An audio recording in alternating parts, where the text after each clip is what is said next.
إذا طلقتم النساء فبلغن أجلهن، اور جب تم عورتوں کو طلاق دو اور ان کی میعاد آ لگے. تفسیر خزائن العرفان میں ہے یعنی طلاق رجعی میں عدت تمام ہونے کے قریب ہو. فَأَمْسِكُوهُنَّ بِمَعْرُوفٍ أَوْ سَرِّحُوهُنَّ بِمَعْرُوفٍ وَلَا تُمْسِكُوهُنَّ ضِرَارًا لِتَعْتَدُوا وَمَنْ يَفْعَلْ ذَلِكَ فَقَدْ ظَلَمَ نَفْسَهُ وَلَا تَتَّخِذُوا آيَاتِ اللَّهِ هُزُوًا وَاذْكُرُوا نِعْمَةَ اللَّهِ عَلَيْكُمْ وَمَا أَنزَلَ عَلَيْكُمْ مِنَ الْكِتَابِ وَالْحِكْمَةِ يَعِظُكُمْ بِهِ وَاتَّقُوا اللَّهَ وَاعْلَمُوا أَنَّ اللَّهَ بِكُلِّ شَيْءٍ عَلِيمٌ. تو اس وقت تک یا بھلائی کے ساتھ روک لو یا نکوئی یعنی اچھے سلوک کے ساتھ چھوڑ دو، اور انہیں ضرر دینے کے لیے روکنا نہ ہو کہ حد سے بڑھو، اور جو ایسا کرے وہ اپنا ہی نقصان کرتا ہے. اور اللہ کی آیتوں کو ٹھٹھا نہ بنا لو، اور یاد کرو اللہ کا احسان جو تم پر ہے، اور وہ جو تم پر کتاب و حکمت اتاری تمہیں نصیحت دینے کو. اور اللہ سے ڈرتے رہو اور جان رکھو کہ اللہ سب کچھ جانتا ہے. وَإِذَا طَلَّقْتُمُ النِّسَاءَ فَبَلَغْنَ أَجَلَهُنَّ فَلَا تَعْضُلُوهُنَّ أَن يَنكِحْنَ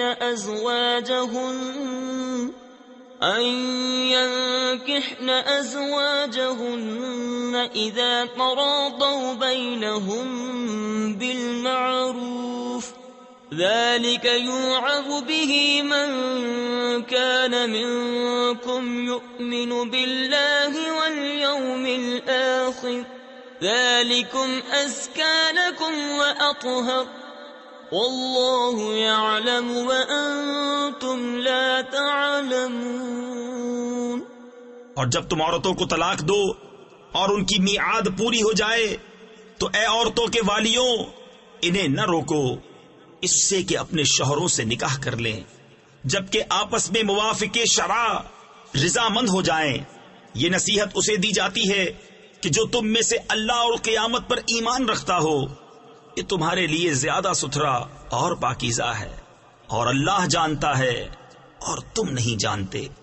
والوالدات يرضعن أولادهن حولين كاملين لمن أراد أن يتم الرضاعة وعلى المولود له رزقهن وكسوتهن بالمعروف لا تكلف نفس إلا وسعها لا تضار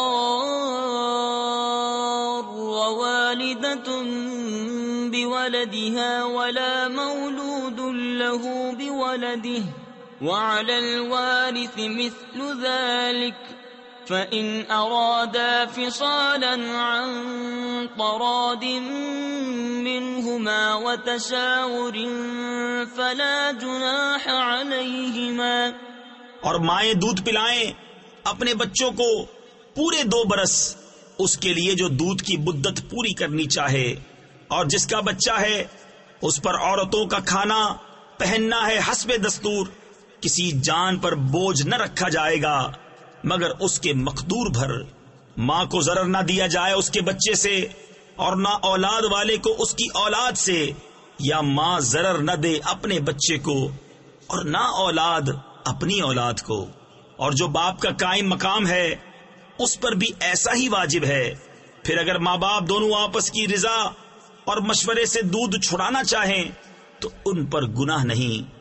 وَإِنْ أَرَدْتُمْ أَن تَسْتَرْضِعُوا أَوْلَادَكُمْ فَلَا جُنَاحَ عَلَيْكُمْ إِذَا سَلَّمْتُم مَّا آتَيْتُم بِالْمَعْرُوفِ واتقوا الله واعلموا أن الله بما تعملون بصير۔ اور اگر تم چاہو کہ دائیوں سے اپنے بچوں کو دودھ پلواؤ تو بھی تم پر مذائقہ نہیں، جبکہ جو دینا ٹھہرا تھا بھلائی کے ساتھ انہیں ادا کر دو، اور اللہ سے ڈرتے رہو اور جان رکھو کہ اللہ تمہارے کام دیکھ رہا ہے۔ والذين يتوفون منكم ويذرون أزواجا يتربصن بأنفسهن 4 أشهر وعشرا، فإذا بلغن أجلهن فلا جناح عليكم فيما فعلن في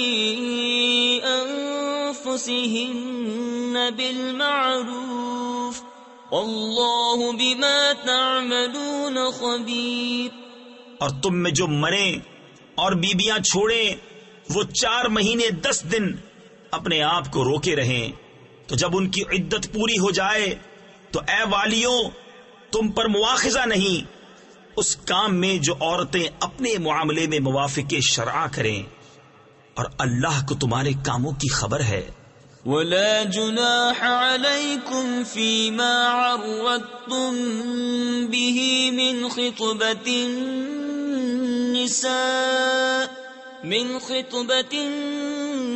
النساء أو أكننتم في أنفسكم، علم الله أنكم ستذكرونهن ولكن لا تواعدوهن سرا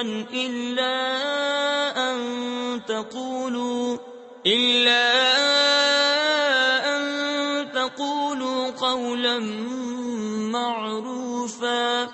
اور تم پر گناہ نہیں اس بات میں جو پردہ رکھ کر تم عورتوں کے نکاح کا پیام دو یا اپنے دل میں چھپا رکھو، اللہ جانتا ہے کہ اب تم ان کی یاد کرو گے۔ ہاں ان سے خفیہ وعدہ نہ کر رکھو مگر یہ کہ اتنی ہی بات کہو جو شرع میں معروف ہے۔